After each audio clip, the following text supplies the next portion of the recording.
Hello and welcome to episode 32 of Area Control Bros. Welcome. Here, after a long gap in between us mentioning that we were going to play and review Starcraft on the podcast, we have now played and forthwith shall review Starcraft on the podcast. Um, Starcraft is, of course, the first board game deck building game, and by association, the first deck building game ever. I believe it and Dominion were in development simultaneously, and I think most people would argue, oh, well, like it's not really a deck building game. It doesn't have removal of cards, Yeah, so it's just kind of like you're adding cards to the deck, but well, there are some cards that self-remove, but there's not like a way to deliberately thin your deck and sculpt it into like what you want after a long period of time. There's just kind of like making a bigger and bigger deck. And yeah. so There is a lot it, of draw, so you can there's a lot of draw. like Yeah. sculpt your hand, but. Yeah. And so this is kind of a very early deck builder, 2008, 2007 release. And 2008 was Brood War. And this is also not just the first deck building game, but also a kind of big coffin box sci-fi 4X adjacent FFG war game from the era of like TI3. And also, it is the probably one of the also in terms of pioneering things, it pioneered the order system that would later be utilized in Forbidden Stars. Now, Forbidden Stars came out um, 8 years later, so it benefited from, you know, a lot of things that happened. I mean, in the course of 8 years of learning and experience and that sort of thing. And we'll talk about that later. But so you do have to sort of bear in mind that StarCraft in board game years, 8 years might as well be like, 30 years of, you know, of board game development know-how. Um, anyway, Certainly if it's coming out as one of the first of its kind, right? In yeah. terms of having this deck building element. There's other stuff that, you know, um, it's building on, of course, but I think that that is one area of the game that feels probably the most different between this and Forbidden Stars is how you're interacting with the card system. And so I agree 100%. You definitely can tell that this is one that, you know, had iteration on from this this original. It's interesting also because I imagine that this was kind of in an era of hobby board gaming where there weren't that many people that would describe themselves as like hobby board gamers. Hobby board gaming, and it's easy to forget this because we're in this era of like so many games coming out every year and so much crowdfunding every single week. And but this was really in an era before that, and most people that played board games would be like people that might have a few games. And in the case of this game, it's obviously designed and marketed to people that liked StarCraft, which of course was an extremely popular RTS back then. Um, and so like it's more likely that you're like a StarCraft fan that like wants to buy the board game version than a board game fan that wants to try out like some innovative new board game back then. And so, and I'm not bringing that up just to say like, oh, it was a different time and like act like an old person, but I'm bringing it up because I think something you have to talk about right away with this game is that it's desperately trying to be StarCraft the board game. It's not trying Right. to be a board game that is like themed with like a StarCraft skin, it's really trying to emulate a lot of elements of StarCraft. And whether that's resource denial or sort of having to annoyingly micromanage your workers in a way that most board gamers I think would be annoyed with, especially these days, and sort of the way that resources can be depleted. These are sort of things that like you don't really see in like board games that often, but they are emulating the way the original game worked. Yeah, it's a bit of a wonder that this game didn't end up having some sort of real-time element, to be honest with you, Oh, true. with Yeah. how desperately some of this um latches on to like we need to be like StarCraft, the video game, we need to emulate this in these various ways.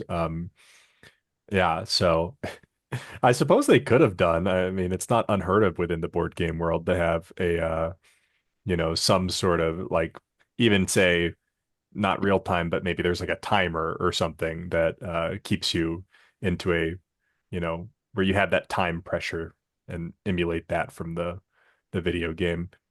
We could always just bust out a sand dial. Right. One of those little like sand timers. You see what I mean though? Like there's almost something kind of surprising that they don't have a little sand timer in this game, you know? And there are definitely some like board gamey elements. Like I think, I mean, in StarCraft, of course, the way you win is by just killing everybody or by making them concede by putting them into an unretrievable position. RTS games back then, kind of in the heyday, were kind of close to extremely fast. It's like bullet chess, but Hmm. with like lots of like micromanaging many units rather than sort of a more static board of pieces that are always the same. But which is why it was like this big esport for a period of time. I don't think people really play it that much these days anymore, or at least not compared to back then. But the point I'm making is that the like the as a board game it's interesting because it does kind of give you the sort of feeling that the game gave you and sort of RTS games of that era gave you of like there's just so many units, so many types of units, certain units counter other units. You have to know what this unit does before you fight it because it might just blow out your whole strategy if you're not aware of what it can do. It's not really like a lot of other sort of war games these days or like area control games these days where there might be asymmetry between factions, but there's not going to be a huge amount of asymmetry between like unit types. Like we look at something more modern and maybe more Eurogamey like Comet, for instance, and like you only have one type of guy, really. Like there's just you have your normal guys, and the only real guys that aren't those basic guys are the monsters. And like the monsters each do have a unique thing, but they are part of a common market, so everyone kind of has a better idea of like what each of them does. Usually like just a little bit of bonus movement or a little bit of bonus attack. But in this game, it's like much more asymmetrical than a stat difference with those special units. Yeah, this game very likely benefits from having played StarCraft, like Yeah. just to know like what some of the other people's units are supposed to do. Because I imagine that, and I know Blake didn't really play has never played any StarCraft. I imagine that your experience was kind of like, okay, but like what does everything that like they have do? And they have like a reference sheet that can tell you like some of the averages. But I think that like it is emulating this asymmetry that exists in the video game. And like, you know, like if I'm playing against Zerg and I don't know that they have the like I think it's the Scourge that like can just like blow up my units like in the air if they survive, then like, that's gonna be like a surprise. It doesn't really Right, because like once the mechanic comes out, it's going to be so different from any of the cards you were looking at, and that any of the things you're able to do. You're like, oh gosh, how was I meant to know? Um, yeah. that Or sounds like like or there's an like analog in the game. or like ghosts being able to like nuke. It's sort of like, oh yeah, I mean, of course ghosts can nuke if you've like played StarCraft, like that's like kind of one of the things that they do. But like in the game, like that comes out and it's like, oh, okay. Like Yeah, thought it was just like a guy. Yeah, well, and it's partly because it's like, well, I think, Forbidden Stars has a similar kind of thing. Like, you don't like if you haven't played with the other factions or played as some of the other factions, like there's so many cards that they could upgrade into that there's like some opaqueness of like, well, what do they even like? What can they do when I fight them? Um, so there's like a bit of a learning curve, like even there. But this one does have. I think even a learning curve just for playing the deck that you're playing, you know? yeah, absolutely.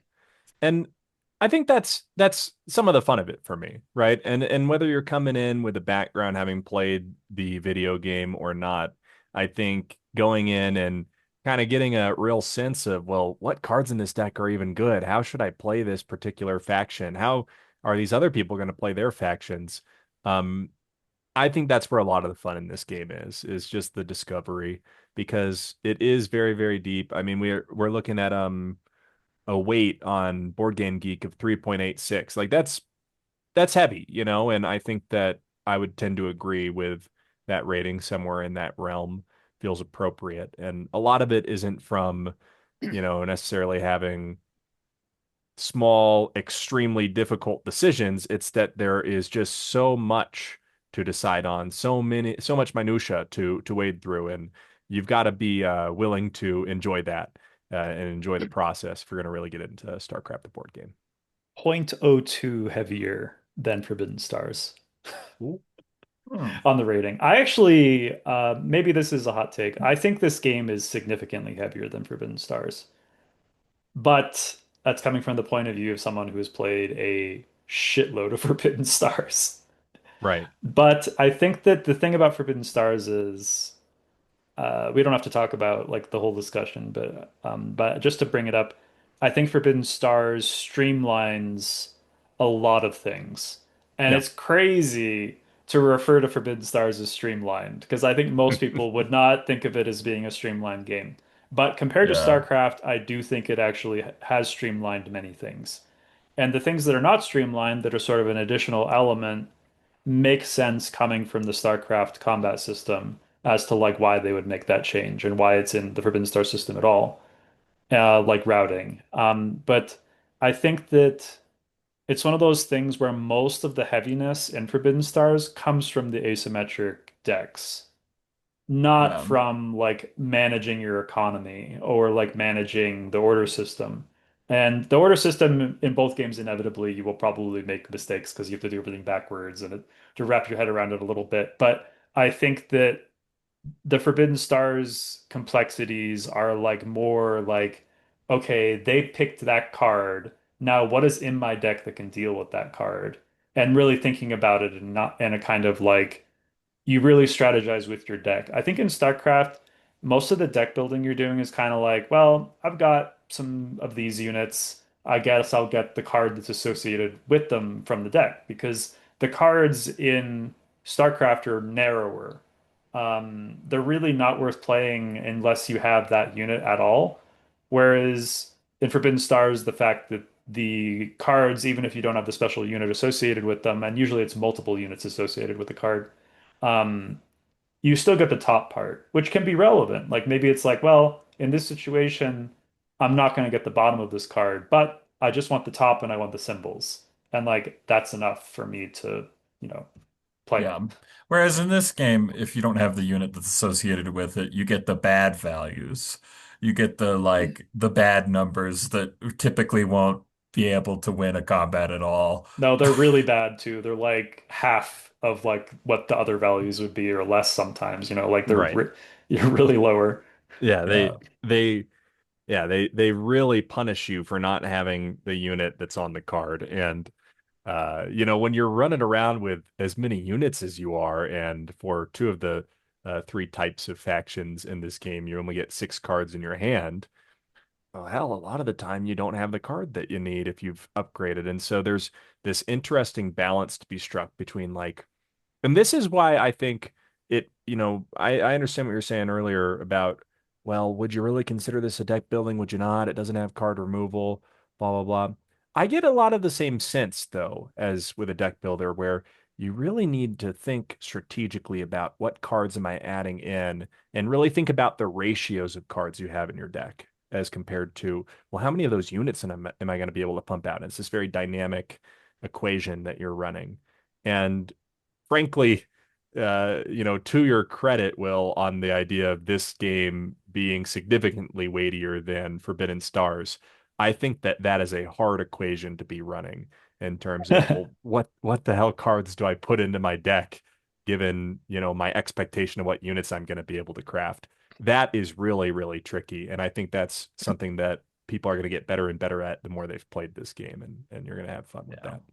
I also see why I don't typically in a lot of board games, aside from like a Euro game where you're turning wheat into bread or whatever, see multiple resources as like a cost for a lot of units or cards.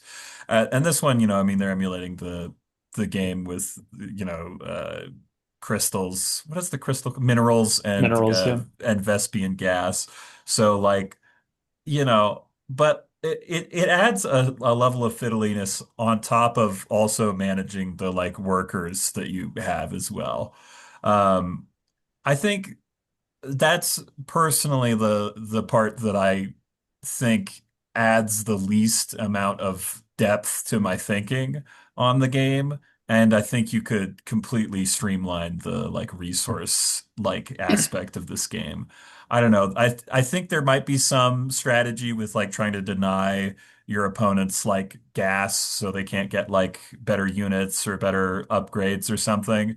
But I don't know, man. Like it's a bit fiddly with the also having to put workers down and managing two different resources. Um, I do like I think I would like it a little bit better if it was a little bit more streamlined. I don't think it adds very much like depth to the game to have all of that, you know? Hmm. I think that the only reason the whole resource system exists in the state that it's in the game is to allow workers to be killed by taking Yeah. certain areas and like punishing people for overextending without defending their workers. And I think that the whole system kind of was worked backwards from there. It was like we want the ability to do this resource denial that is like a big thing. Like harassing the enemy workers in StarCraft was like a big deal. Um, and so they wanted to have like it also be in the board game. I personally like the idea of that, but it's a little bit of a is I agree with Ben, it's a little bit of a step too far adding to a game that like maybe didn't need more going on. Or Right. like, like in Forbidden Stars, the whole resource system is just simplified to a dial w with which you track your resources. And I don't think anything meaningful is lost there because I'd never played a game of Forbidden Stars and been like, man, there's just not enough going on. Right. Yeah, Like yeah. Yeah. someone's always about to like win the game, you have to stop them, but then you have to be like looking for your own win, but then you're like negotiating with the other guy to try to get him to save the game, and then that let frees you up to do something. I don't think that like, and I think StarCraft is in a similar boat where it's like I think there's enough to talk about at the table. I think there's enough to do that I don't think the resource denial like, are you going to go out of your way to deny resources to someone in a three-player or four-player, five-player, even six-player game? God forbid you play this at six. It'll probably take like, a very long time. But the point is that you run into this issue that games with more than three players always have. And we've talked about it before, but basically, like if you are spending your resources to deny one other player resources, then you are both coming out behind. And the third player, that's just, assume that there are three players, is winning from this interaction because like you have spent something to spend somebody else's thing, and then there's somebody else who's like completely unaffected. So if you assumed you all had like an equal starting point, they're now like ahead of everybody else. And obviously, like oftentimes these are very small things, but they add up, and you only have a certain number of orders per turn in this game, just like Forbidden Stars. And a movement order can be quite valuable. And spending one to do this feels like it may not always be justified. Right. And I think that that's a really good point. And it's one that, I think as a listener, someone might say, oh, well, how much does that really come up, right? Is that something that happens later in the game? You could have a situation like that on turn one, because in the three-player game, you're only putting out six planets. And it's very likely that two players have their starting bases just directly adjacent to each other. And that's especially true because of the portal system in the game.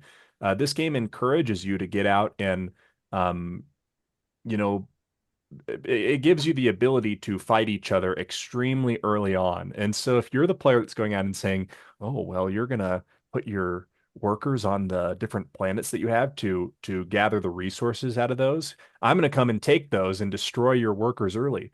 Well, oh my gosh, the first turn, it feels like so important to build up workers. And so you got to imagine it's very, very detrimental to lose some. And again, if one guy is saying, okay, well, I'm going to take my 8 workers I'm starting with, I'm going to use, a couple of them to build a new base and one of them to build a new transport or something. And then I'm going to build 5 new workers and I'm going to have 13 workers next turn. And then the other 2 people are using all their resources to fight each other and deny each other workers and this and that. And they're coming out instead of having 13 workers by the second turn, they have, let's say, what they started with even and just have 8 or 7. Oh my gosh, they're going to be very far behind. And so I think it's relevant to talk about that here. It's not a very big map. You can get in each other's grill right away and you know, have these resource denial sort of misplays, so to say. And there's no warp storms. Yeah, no warp storms. That's true. Yeah. Yeah. Yeah. It's hard not to draw the comparisons. Partly because I think like like one of the things that this game like innovated very well was the hidden order system, and that's like such an integral part to me of Forbidden Stars. And it's a little hard to go from having played Forbidden Stars a good couple of times to playing this. And like probably if I had never played Forbidden Stars before, I would have seen this like hidden order system and been like, wow, this is really innovative. This is crazy, like this is really cool. I really like this aspect of the game. And it kind of feels like that's what the people who designed Forbidden Stars did with this game. And then they were like, well, where can we kind of like cut off some of the like pain points? Yeah. Um, and like, and that's generally like my feelings on StarCraft is kind of like, I don't know. I think that, I think that there's not much here that I like better than Forbidden Stars or that I think is sufficiently like, much different that like it feels like a super significantly different experience. I think the one thing that is significantly different is the fact that all the factions have their own like victory condition. And it seems like most of the time the game is going to be won through that victory condition rather than the like controlling the like victory point areas. Um, and I don't even know if I really like that one as much as just like, like a more like a different way of winning. Because like I don't know how balanced I think that some of these victory conditions are. Um, like I genuinely think the Protoss one that Will was playing with might be one of the best ones because like if you're playing in a multiplayer game and people are attacking each other, you're just like reaping benefits. I also found that while we were playing, I had quite a lot of rules questions, and I think it was pretty difficult for us to find the answers to. The rule book Um, in this game is miserable. I mean, it is yeah. like actually like I just want to say, just as a preface to this, I am not the best rulebook grokker. In fact, I consider myself quite average, but it's exactly because I consider myself average that I am a good litmus test. If I can find something in a rulebook and like, get it easily, then I'm like, oh, this is a pretty good rulebook. If I'm looking for something and I can't find it even using the index, it's not a good rule book. It's a pretty simple test. And a good example of this was like in the rule book for this game, it mentions that in order to gain the conquest points from the areas that have the red conquest point icon, which is the victory points in the game, you must control that area. And control is a keyword that actually shows up pretty often in area control, as you might think. And oftentimes a game will have a specific section talking about it. It'll be like, do you control it if it is, if your base is there but no units are there, you control it. If it is on a planet where you have a base and no one else has units, do you control it? No, but it is considered friendly slash empty, depending on like how the game is referring to things. Like you are allowed to build into an empty area from your base if there are no other enemy units on the planet and it is empty or friendly. And so you end up in the situation where there really needed to be a section that was like, here is when an area is empty, here is when an area is friendly for the maybe for the purposes of building.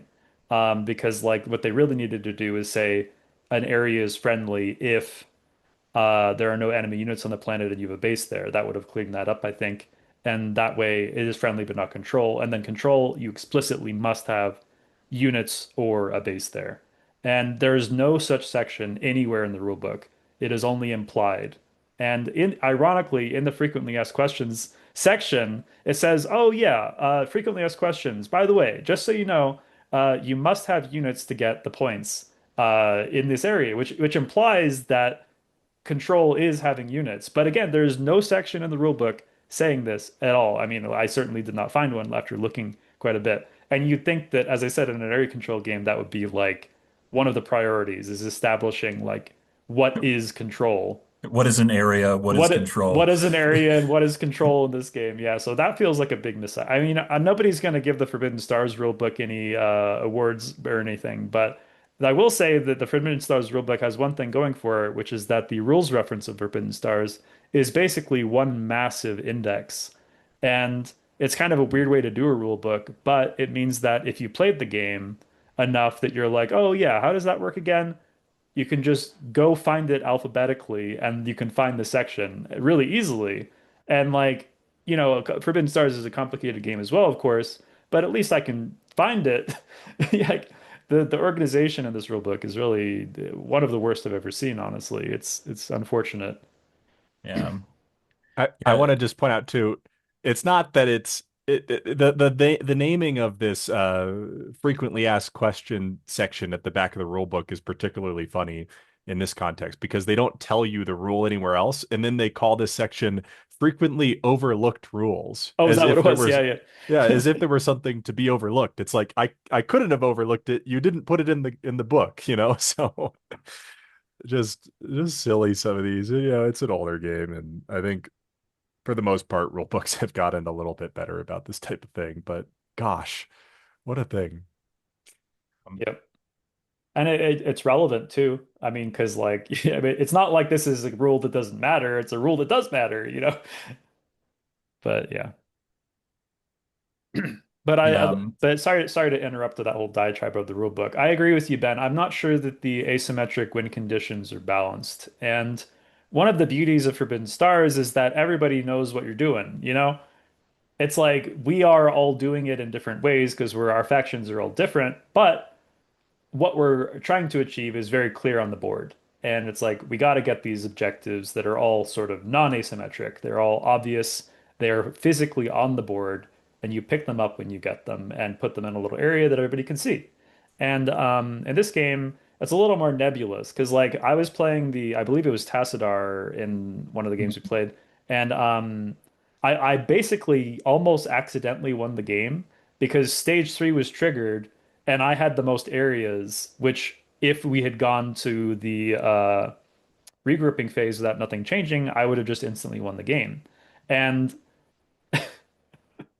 it feels crazy that you could just sort of accidentally, incidentally win the game because, again, it's control that is used in this, the wording of this win condition. So actually, if I had known that ahead of time, I like that we were going to hit stage three right then, which happened sort of like close to the end of this round, I could have like controlled more areas in my home system or my home planet that I actually didn't have any guys built on at the time because like I didn't know it was about to come up. And it was like is everybody else supposed to not fight with each other on the off chance that I would like that in someone exchanging control of one area would allow me to instantly win once we hit stage right. three? Like it creates this weird like play pattern where it's like nobody do anything. Nobody do anything at all when stage three is about to happen because you might just accidentally let somebody else win? Well, it was we got into that situation partly because me and Blake both looked at the board and we were like, Will's getting too far ahead. We can't be attacking each other. And then we started fizzling some of our orders, which is part of the reason that stage three got triggered was because we Right. fizzled our Because orders You and yeah. drilled fizzled our our events. attack orders. You're like, oh no, we made a terrible miscalculation after seeing Will's initial play or whatever it was. So Yeah. yeah, Ability Well, it carriers. is we funny actually that. that we did have that where it was like, Blake, you have to let me take your base off of the board. You have to let me take this area so that I have more areas than Will. Right. Or We as had to many be or like, whatever. Yeah. yeah, okay, Blake, throw this very significant combat so that like the game continues. Yeah. And I had a very uncomfortable decision of like, oh gosh, do I give up my like fucking base that's very important to my game plan? It was actually on one of I was playing this faction that would win in stage three if I had three control of three different areas that were the Conquest conquest point. point generating Yep. areas. And this was an area where I had a base on a conquest point generating area. And so it in some ways it felt like, oh my gosh, like I either let Will win here or continue the game and potentially give myself a chance to win, but surely in like such an uphill battle that it doesn't even matter, right? And I almost got back. I gave myself something of a chance, but it was miserable, you know? It was like, I can't believe I have to do this. Just give the base away, you know? Um, there is Inter something odd about that, this whole like stage three happens, and all of a sudden the dynamic of the game is like, gosh, it's going to frickin' end at some point here. And we if you probably did too much, fizzling of orders earlier in the game. We probably did too much, what is it, the research ability, I Yeah. don't know. I'm not sure. Not sure exactly how you're meant to do it. there are situations that come up like that in Forbidden Stars, but I actually think they're like I like them more because it's sort of like, hey, you can't defend this planet from like the other guy. Hmm. Let me take it and I'll defend it with my like bigger force. And then it's like, oh, like sure. Right. Yeah. Yeah. Like it's not like some agonizing decision because you're actually happy because like if they're willing to like let you, and especially if you have like a retreat path, like you can sort of try to get out of there, and you can get out, let this guy take the brunt of the assault. Maybe next round you can like try to come back and mop it up, and ultimately like the responsibility is off your shoulders to try and like save the game. But I also it also has to do with the fact that I the rather than there being these passively like VP generating points on the map, the objectives in Forbidden Stars are quite binary. It's like you just go there and you get it, and once you have it, like it's done. Like you did it. Yeah. Right. And so if you had like a base or like a factory or a bastion or whatever on such a planet of Forbidden Stars, um, like you don't really care about it as much like once you've taken the objective, or if you're the guy defending it and you build a bastion there to protect it, it's like now there's like a different dynamic there, which is like I'm protecting this from someone else to allow me to give properly to give myself time to win the game and make it harder for them to achieve their objectives. I think it's this more interesting dynamic than like just like getting points because as Ben said, like it feels weird that like these areas in the game exist at all because like the game seems like it'll almost always be decided by the special victory conditions, which in Blake's case, to be fair, did involve those areas, but not for the reason that they generate victory points. Just like arbitrarily, like those are the areas he has to control to trigger his special victory condition. Like it could Right. have been like gas areas or mineral areas or whatever. Like it's just it doesn't particularly matter. And it's I don't know. It just seemed that part of the game feels very weird to me. Yeah. I think, and I'll comment here on like why the comparison to Forbidden Stars comes up so much with a little bit of like a history on it too, is because like StarCraft, the video game was based off of like Warhammer, right? Like I'm not misremembering this. It was like they basically wanted to make a game like in the Warhammer universe, didn't get the rights, and then made kind of like a sort of knockoff version of it and Yep. made StarCraft.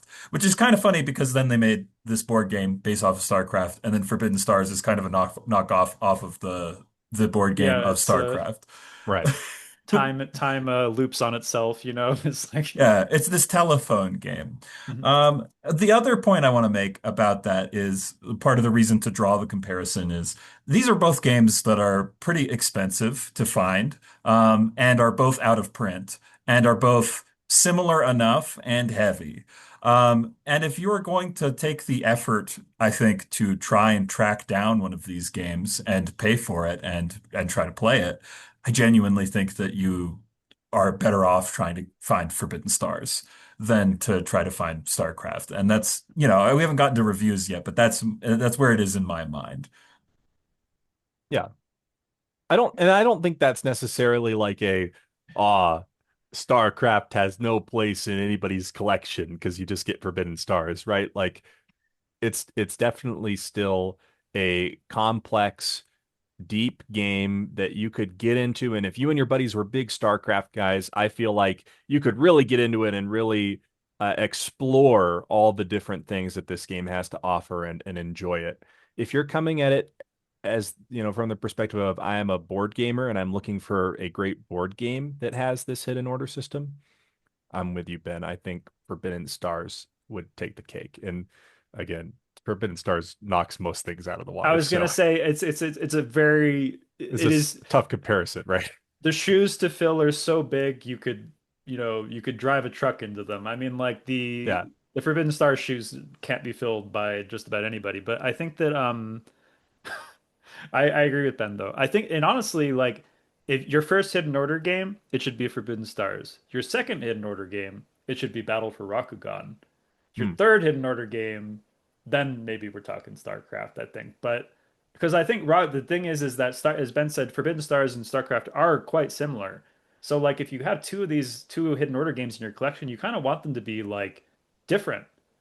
Like to have that sort of ability to be like, I'm not really in the mood for exactly this kind of game. Because Rakugan is like going in a very different direction with the Hidden Order system. Like it's much lighter, like almost family weight, and you know, it also serves the higher player count. I guess the one argument for StarCraft is if your player group is like six dudes. And if Hmm. those six dudes are big StarCraft fans, then maybe this is the thing, because Yeah. because this can play six. And as I mentioned earlier, this game at six feels like it would be like a TI game. It would take a whole day. And I think that because of the battle system, it would probably be a lot of downtime. Which is also true for Forbidden Stars. In both systems, like the battle system uh, causes downtime for the players that aren't involved. And at six, you're looking at like, gosh, if you're not involved in a battle and like several take place, it could take like an hour. I mean, Yeah. You'll it's be just, gone. yeah, it just, see you guys later, Uh, you're also playing to 20 because all factions are in there, and there's the one that makes you play to 20. Oh, Right. true. And Oh, yeah. and so everybody's going to be having to pay attention to everybody else's special victory conditions. So you'll have to know those. So I don't want it to be an episode just of comparing this game to Forbidden Stars, as much fun as that is. But I do think we should talk about, rather than like things that this game does that aren't like Forbidden Stars, I think we should talk about maybe issues with the game's design unrelated to it being compared to other games. And I think the first thing we have to talk about in the base game certainly is the module that prevents your base from being landed on or attacked unless you have a ground force on that planet already. Um, so in the game, you're able to build these modules, and one module allows you to sort of use an enhanced order. One increases your unit limit slash capacity for building, and one get this one module prevents people from landing on your bases, gives you an anti-air bonus against air units that are in that space, and uh, uh, decloaks enemy cloaked units, like all in the same one. And this occurs for every single base you have. It's not just a module you attach to that base. So once you have this module, now in order for an opponent to land on one of your bases or sort of attack one of your bases, they have to basically use two move orders.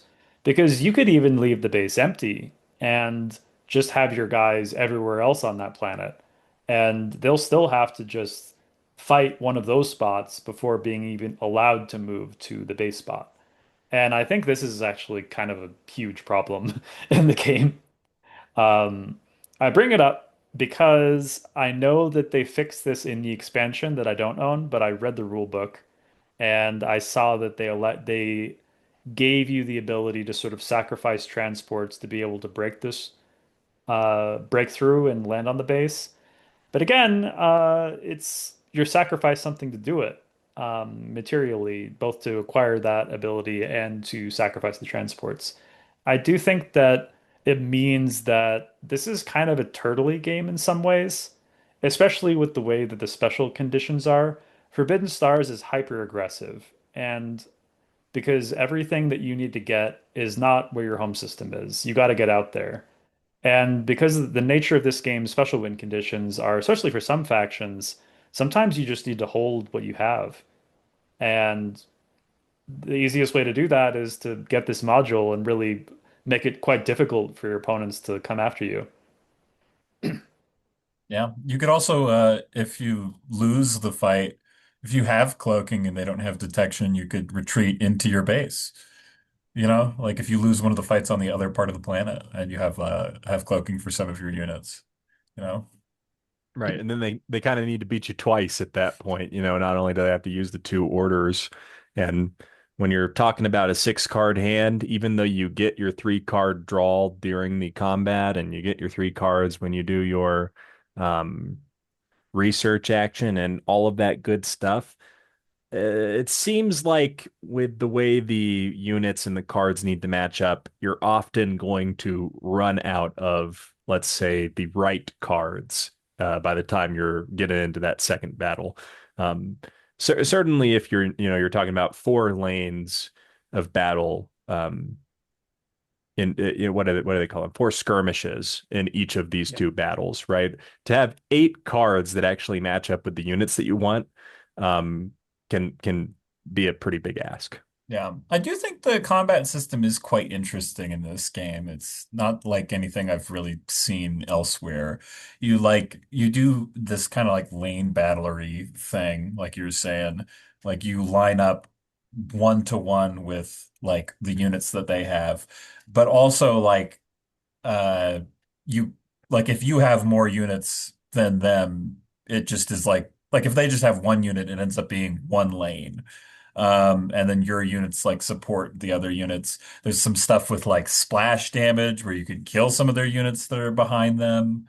I don't know. It seems like a fairly interesting system. I don't know how much we explored it really, but um, I think it's one of those things where splash damage is fixing the problem of the ability to retreat and still have a good amount of your force intact with basically no repercussions, besides losing the battle, of course. This happens decently often, and the assisting units are kind of shielded from dying without splash damage. There are some exceptions, like I believe if a cloaked or if a flying unit has a ground unit assisting it, the flying unit is fighting a ground unit that can't target it, then the ground unit behind it can be killed. Even when the flying unit lost, or the flying unit will survive. So there's some weird exceptions, but the in general, I think that it's impossible not to talk about Forbidden Stars with this game. I'm sorry, but the Forbidden Stars solved this by routing units, which is sort of tipping them over. And once the unit's routed, it no longer counts for special like the bottom half of cards. It can't be activated. It can't be used to activate the kind of desirable bottom parts of cards. And it also doesn't contribute to combat except as kind of an HP bar that they have to chew through to kill you. But they're not contributing to combat anymore, really. And so when you retreat, all the units are forced to rout, and they are not rallied by unless by card effects that specifically do so, or at the very, very end of the full round. In this game, if you retreat your stuff, they're fine. So the Right. scenario that Blake talked about, where like you fight a pitched battle on a planet and they force you to retreat back to the base that you left empty, not only do they have to fight you again there, maybe you have a bonus because of like this module against their air units, but also like your units that survived are totally like fine to fight again. It feels quite weird to me because like thematically, these are units that have been damaged, probably. Like they just Right. participated in a battle, and now they're here for round two, totally fresh again. It's a little bit weird thematically and like, board game-y. The other thing I find quite strange about the system is unless you win every single lane, like you are forced to retreat as the attacker, is what I seem to Yeah. remember. If there's any combat capable units left on the defensive side, and what I mean by that is if all of the units left are what they call assist units, and that doesn't mean that they were in the back line, because you can have combat units in the back line if you outnumber um and have, combat units. But if there's any combat capable units left as the defender, then yeah, the attacker must retreat. You just sit there and you go, okay, great, I'm feeling good. And as Will mentioned, they try to get around this a little bit. And part of how you deal with that as the attacker is with the splash damage. Part of the way the game tries to deal with it with the attacker side is that they let the attacker bring up to 2 units more than the planet's unit capacity. And so you can try to get a bonus that way. Part of how the game tries to deal with it for the attacker is that they let the attacker draw 3 cards, whereas the defender only draws 1 card, unless you're two of the 6 factions in the game, I believe, that have a Protoss, racial yeah. bonus. Yeah, Protoss. And so there's some things they try to do to mitigate it, but ultimately, most games, if they're going to give the defender an advantage in the combat, it's like, oh, well, defender wins ties, right? This idea of like if the defender lives in any single lane, you must retreat as the attacker. That is very, very punishing, and it can feel very it ends up feeling a little bit all or nothing, some of these battles, because sometimes it's not like, oh wow, at least I killed a bunch of your guys, you're going to be so weakened for this next round. It's sometimes it's like, we're in round three, I'm trying to get my special victory condition, I killed all your guys but one, and because of that rule I've now lost the game, right? And that's crazy that the game should rest on something like that. um so there is something quite interesting there. And not to mention, as the defender, it can feel kind of bad, right? Because these units can have very different matchups. And the attacker, one other advantage they get is they get to decide how are we going to line up the different skirmishes, right? If there's 3 units on each side, the attacker says, well, which unit pairs are battling each other? And it might be that the defender, knowing that the attacker is coming in with a flying unit, said, "Oh, I better buy a guy that can defeat a flying unit." And well, it doesn't matter, right? Because your guy who can actually hit flyers might just be paired up against the non-flyer, and then your guy who can't hit flyers is paired up against the flyer, whatever it may be, right? Or let's say the defender has 3 flying guys, and you as the attacker, you only have 2 that can even hit flyers. Well, you can never win the combat, right? You can never actually break the defense, with some small exceptions, because there are some aerial splash damage units, although most of the splash damage is ground splash. And now I'm thinking of it, I think that splash damage just hits the back unit. That might Yeah, not be I don't know true. if it I don't hits the know. other lanes. The thing is, there's quite a lot of like a little bit of like edge cases where it's kind of like I'm kind of like as a new player, I'm having to give away information about what's in my hand, like by asking questions of like, what is ground splash damage? What is air splash damage? What is Right. cloaking? Like Yeah. Yeah, absolutely. Um, so there's some stuff like that. It doesn't mean that the combat isn't interesting, and it doesn't mean that it, completely takes away from the game. It's just so very different from what I'm used to in terms of, well, we're having a battle. What's like at stake here, and how do I win? What does winning look like in a battle? Right? The fact that you have to win all these different battles, well, it can really shake things up, so to say. um, I want to bring this up in relation to the game. One thing that I think is really clever with the game, we were talking about this module that is frankly overpowered, that prevents people from attacking your bases directly. They need to first get onto the planet, and it on top of that gives you all these bonuses in combats, at that base. Um, The other modules, I think, are quite interesting. Some of them are just going to give you the ability to produce more units, and that's fine. There's some of them that give you access to these golden hidden orders, and that's really what I want to talk about. I think those are particularly interesting. Um, these golden, hidden orders, and I feel like everybody probably has this same experience the first time they do one of these module upgrades to get a gold order. They feel like, okay, now I need to select which of these gold orders I'm going to unlock. And in reality, what you do is once you have one of these gold order modules, you don't select one of the gold orders. You just now can play up to one gold order, which there's a gold order for each of the three different types of hidden orders, and they have, various bonuses. Um, but you get to select one of these when you're doing your when you're placing down your orders, and it can be any of the three. And then once you have two modules, you can select two of them or up to two of them. And once you have the three modules, you can select up to three of them.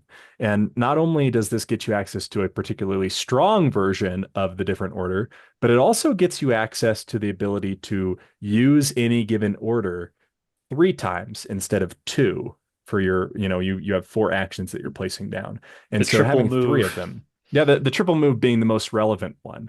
And I love that. I love that this game has natively put in, the ability for the triple move for everybody. As well as, earlier in the game, maybe you're not using it as the triple move. Maybe you really like, oh, I'm going to use this as I'm only going to get my one gold module, and I'm going to use it to get two event cards to look at, and or maybe I'm going to use it to get just one event card, but I'm going to put one of the cards that I researched directly into my hand so that I can, use that particular card in this very important combat I'm about to have. And I mean, just getting one of those gold modules unlocks so many possibilities. And so while I agree that this other module that makes your base so much better, so much better and so much more defensible, I feel like that first gold order module gives you such versatility in this game. And it's something that I find very hard to wrap my head around exactly how many possibilities it opens up just getting that first one. But I do like that about this game, that the way they've sort of done that upgrade. And I almost wish I'd seen more upgrades kind of like that, where, instead of saying, okay, here's this particular upgrade, when you do it, you take one of these three things, and then you can do that thing for the rest of the game. I like this idea of, well, you do this upgrade and you can do that upgrade three times. And now in the future, you have this choice, right? It's not a choice right now of what do I want to unlock. It's a choice in the future of which of these three things that I have like gotten access to do I want to use. I find that quite cool. Yeah. I might I might like it a little better than how we're gonna keep talking about Forbidden Stars. It's just gonna happen about how Forbidden Stars uses order upgrades. Um, I think I like the way that the Golden Order upgrade kind of works. They feel nicer to play, and it's a more trackable piece of information. And it's like I like you can actually see when you reveal it, it's like, well, this is the one that like I'm doing it with. Whereas in Forbidden Stars, like you do have the upgrades to your orders, but it's like information that's in front of you and is a little bit more difficult to track as to like because it is faction specific, which is like interesting and cool. But it also has like the text of like only one of your build orders can do this thing, Yeah. like or one of your strategize orders can do Yeah. this Or special like thing. in Forbidden Stars, you take the Orcs move upgrade that allows you to jump to another planet that is adjacent, in terms of, you don't have a Chip. empty space in between you, and you can do it without a ship. It's like, ooh, that's quite cool. It's quite easy though to either forget that the orc player has got that upgrade, or perhaps to forget as the orc player, oh man, I can only use that once per turn, whereas it's very a natural feeling when it's like, well, I only have one of the golden tokens, that's for the move, so I can only do one special move action. Yeah.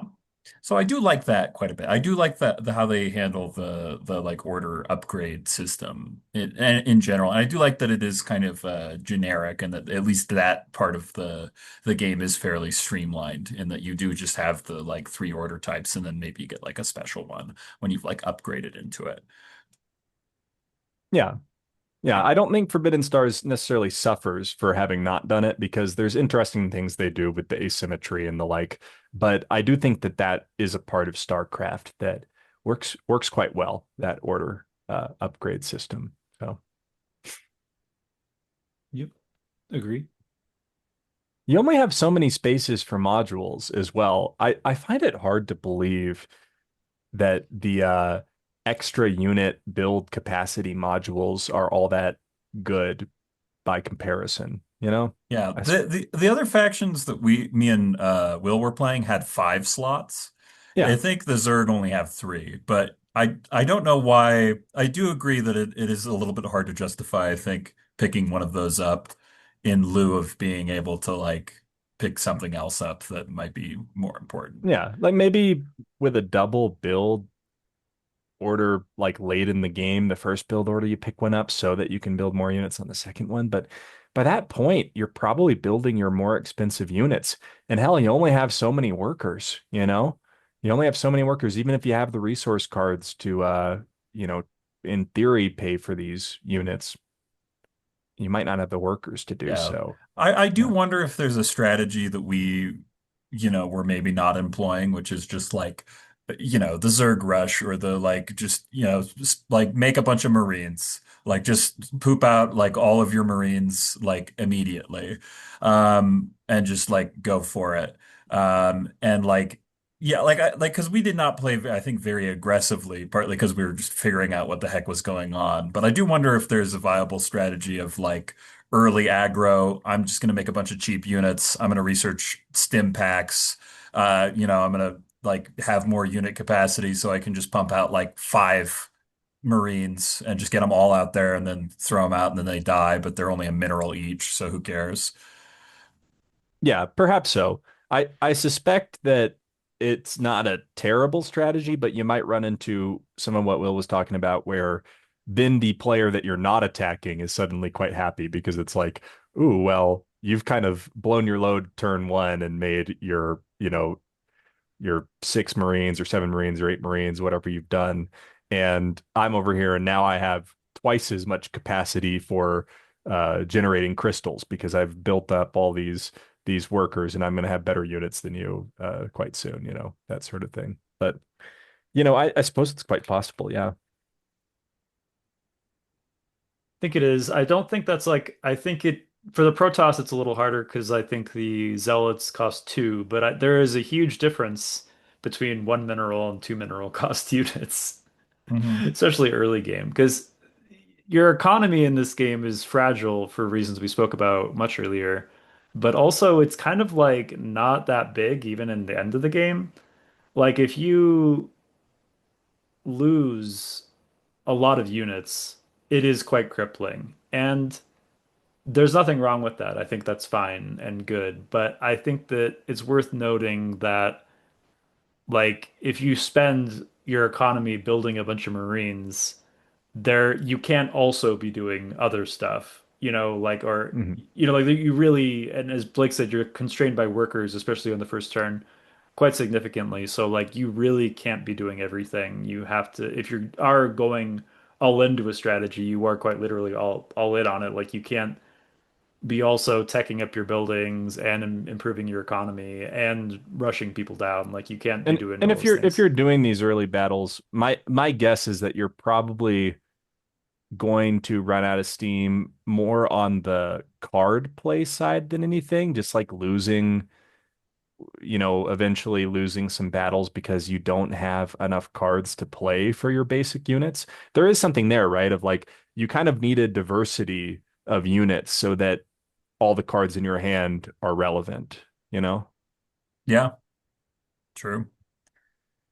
I'm sure that there's a big part of the game that, we've missed there though, of like, well, when is early aggression good and how much early aggression is good. Maybe it's turn two aggression instead of like this theoretical turn one aggression, because there is a big, in my mind, a big disadvantage to not getting those workers start rolling on turn one. But maybe it's even just a couple of, a small battle on turn one. For example, Yeah. the faction I started with, the Zerg, they started with quite a bit more units than the other two factions, right? So maybe Yeah. I can send them off and do something there. I, I'm I sure there's mean, something. turn one, I did feel like it's hard to have enough to spend on a build and uh like a research. Like Right. let alone and so like and there's only three orders. There's just build, research, and move. So part of what I was looking at like it was like, man, I guess part of it is like you do. I think usually turn one, it's like you're gonna do two builds, a move, and a research. I think is like typically what you would do. Like one of the builds being after you move and like units into a new location, and then the build being just building a base. Um, but I don't know. You know, and I think you can still do other stuff that's pretty relevant with your build order, even if you don't have a base there already. You just can't build units, but you could build like a module and like another building to like help you build other units. So like I do think there might be an argument of like your starting units could probably just be flung at another player. Like I think you could do two move orders and like two build orders, and maybe Yeah. like you don't have enough like money to research anyway, so who cares? And like you can just like go kill some guys. I don't know. Yeah, that seems like a fair first turn. Especially I think what your faction had a decent number of starting units too, right, Ben? Yeah, I think it was like a couple Marines, a Hellbat, or a sorry, Firebat. a Firebat and a Vulture. So it was like a pretty good diversity as well. Yeah. Yeah. So maybe you can get a nice little battle going. Uh, I worry a little bit with this game's map generation, like, Yeah. man, how balanced are these maps as they come out, It seems hard to put one together that, especially once we start considering, well, maybe it is viable to go out and have this early attack on one of the other players. Well, by God, if the other guy's in the corner there and building up and getting to these units that maybe have an average of, 8 health and 8 attack on their cards, well, geez, those guys in a battle are going to be very hard to contend with. And so then, you know, are we taking out like one player from the game by, doing this early attack and decimating their forces or whatever? And then we've got a long game ahead of us. There's part of me that's like, well, gosh, if the early attack is really viable, then that's almost like a bad thing, Yeah. Like take I someone out too early. I also think the like, geez, with the map generation, there's like the portals felt really clunky. Like we got into a Hmm. situation very easily where it was like, we had to kind of like retcon some of the map building because we were like, well, Will's not going to get to Places portal at all because we're not going to have Right. enough connection points. And it feels Yeah. like that's pretty much inevitably going to happen. Like it just It doesn't feel it it like there's enough happened. connections, you It know? happened multiple times. Yeah, the Yeah, last time I played it happened too. Yeah. yeah, it's really weird. It was different player count that time as well, and it still happened. I think it's pretty strange. The post setup thing being adding portals everywhere. It's actually the opposite of Forbidden Stars, where the thing you do post setup is adding the warp storms, which do the opposite. They're slowing down movement. But it's interesting, and I think it's like kind of a cool idea, but I'm Yeah. not sure how much I like it. It's Yeah. kind of like in practice. I'd rather the module that protects bases didn't exist and the mobility on the board itself was like better Right. and not reliant on the Z-axis, as it were. Yeah, the Um, z-axis is weird. This is a side tangent, but in space, most things end up being on the same axis anyway. So like, there's not really much three-dimensionality. Whatever. yeah, who Yeah. knows? I feel like this game, part of why they do all that is that I think it's balanced around the workers, really. Because you think about something like Forbidden Stars, or hell, you can think of Twilight Imperium, right? And your early game is still about building up your economy, but you do it by like 4X, right? You expand out and you get these resources, that these new planets that you can exploit. They got these resources on them. And I'm like, that feels so much better to me than like, okay, now I use my workers to make new workers. Even if in effect it's kind of a similar thing, you know? Um, there's a part of me that's like, I'd rather just have us be spaced out a little bit more. And then like I'm gonna go take some planets near me, and now we start to rub up against each other instead of, oh, our home systems, our home bases are literally one block Adjacent. away from each other. Yeah, And basically. I mean, yeah, I don't know. It's just, imagine a meta with this game where it's right to build the you cannot attack me directly module, and I get a bonus in my base defense turn one. Is that possible? I think Maybe it's it like is. it does at this. I can definitely see this being a game where like the meta is dependent on the player group as well, though, right? Yeah, Like, I mean, if people are doing that early aggression, maybe you do that just so that you're not the guy that they attack. Everybody's so close, right, especially with the ZX's portals, that like if you proactively build that like right away, they'll be like, oh, guess I'm fizzling that move order and just executing my other move order, you right. know?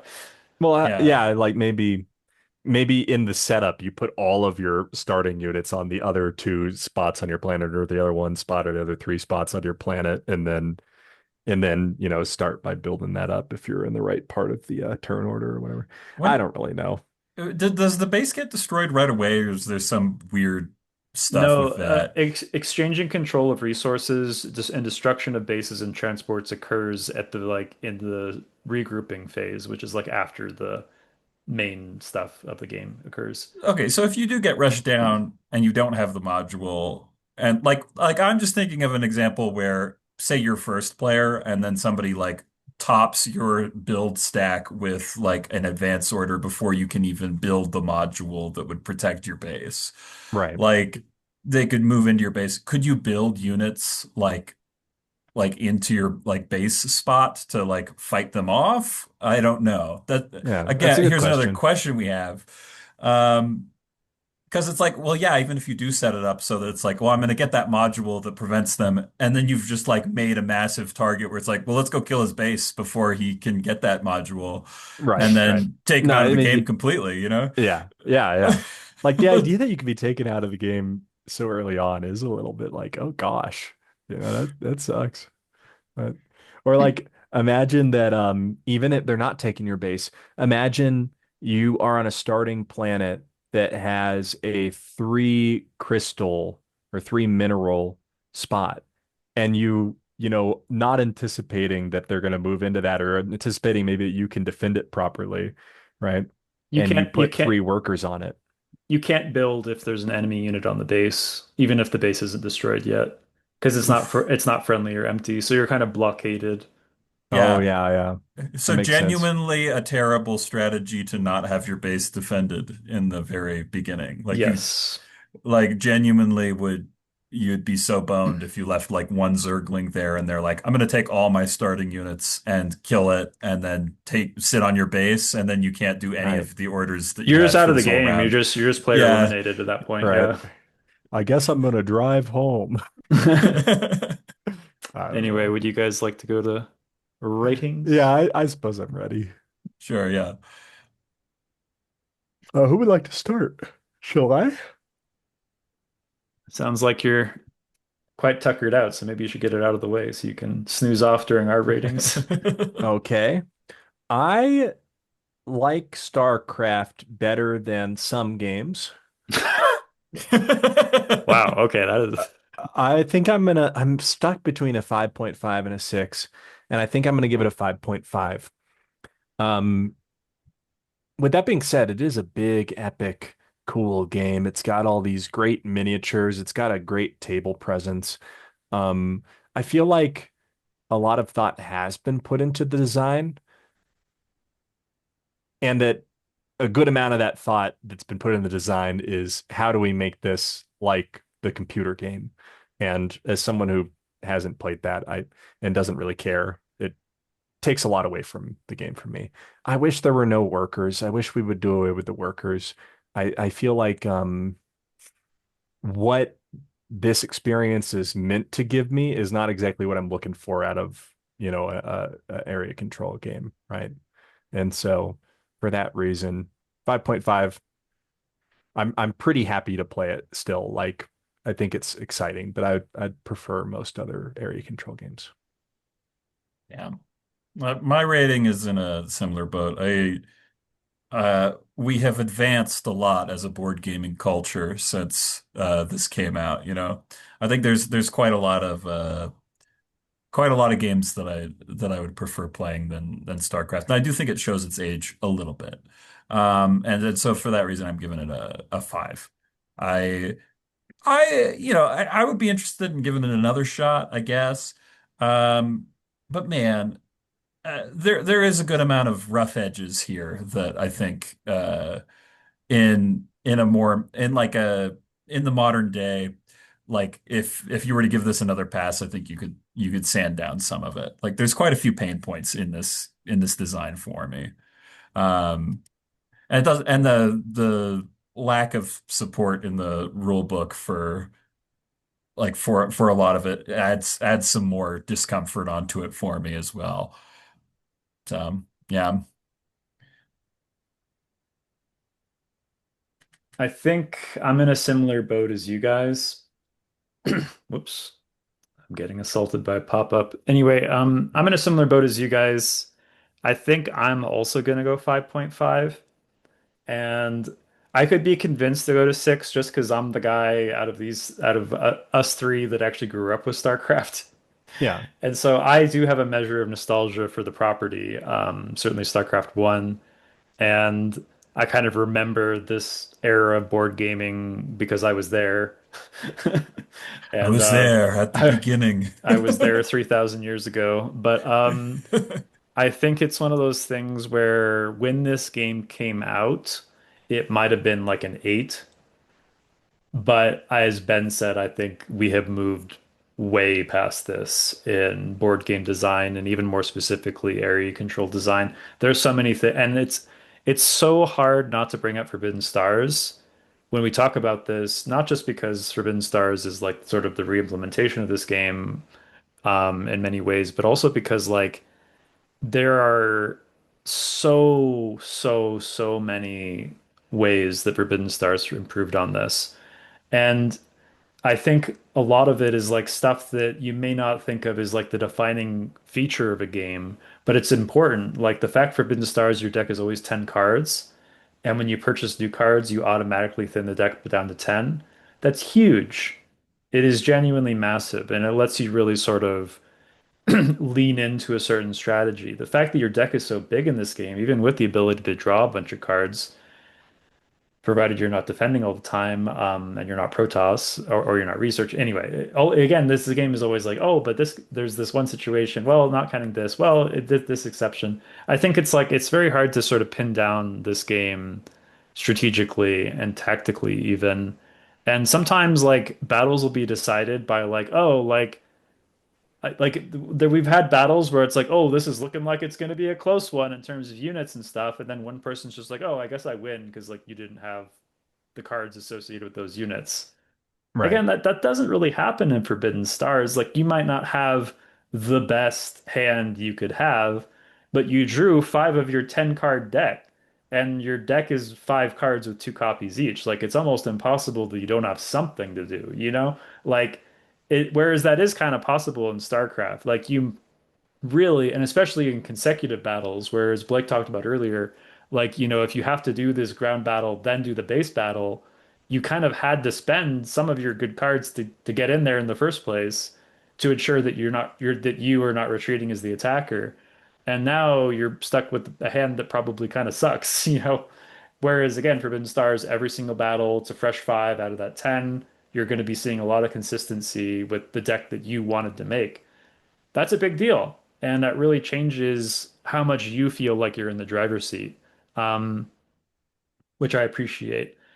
And again, like I don't know how often, even at a higher player count, like at 6 players, I don't think I'm playing this at 6 or even 5. Like I'm going to be playing Comet, I'm going to be playing Twilight Imperium or whatever, um, at those higher player counts. And what is the player count for Last Light even? Does that go to 6, Blake? So the base game goes up to 4, and then this white expansion box that I have there makes it go up to 8, actually. 8. 8. Holy moly. Well, I was just going to say, I think, maybe if Last Light does go to 6, I would say Last Light at 6 is probably not a bad idea. Yeah, yeah, I suppose so. You have these games that are very meaty, very long, and a lot of those games are the ones that allow you to go up to these massive player counts, and you go, well, isn't it already a long enough game? That's what I mean is like Last Light at 6 is like maybe it's kind of breezy and kind of pleasantly chaotic at 6, but not in a way that's like nothing's going on for a long time and you just leave. Right. Which is always what I'm worried about with this kind of thing. But anyway, yeah, that's kind of where I'm at, which is that unfortunately I mean, this game was important and I was happy to play it with you guys a few times and see its place in board game history, but I think it has not stood the test of time except as kind of a signpost of where a lot of these ideas began. Yeah, it was quite interesting to explore, if nothing else. Yeah. Well, see you guys next time. Oh yeah, I should say next time is going to be our end of year recap episode, so don't miss out. It's going to be a hoot, I hope. Yeah. Yeah. See you there.